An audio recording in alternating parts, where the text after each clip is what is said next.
Okay, we're out here at Crestfield HOA, Seaford, Delaware. These roads were paved back in 2013, I believe. Georgia Lynch paved them.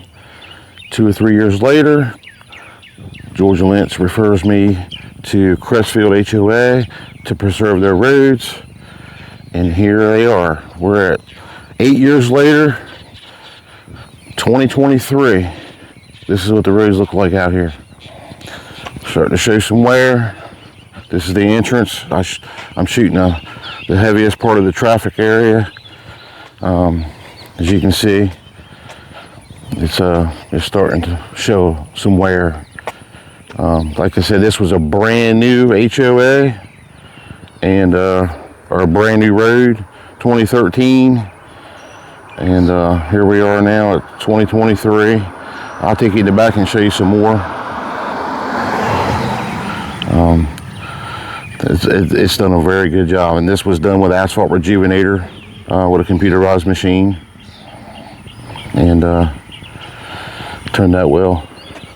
I'll put some pictures in front of this and show you what it looked like when we got done with it.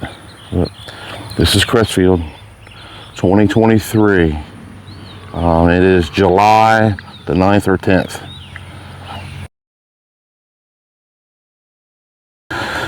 All right, this is another section of the Crestfield Road. I wanted to bring you back here and show you.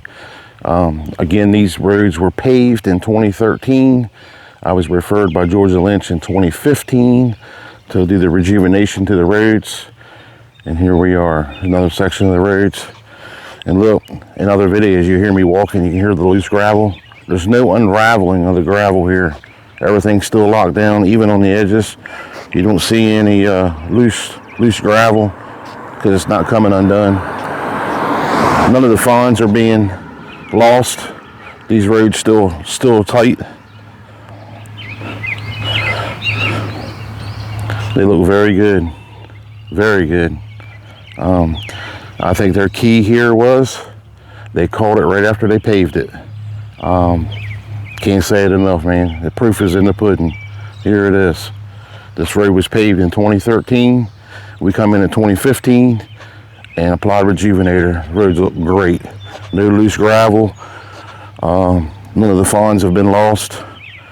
Nice and tight. Still looks great. I don't know what else to say. Here's the proof. This concludes the video.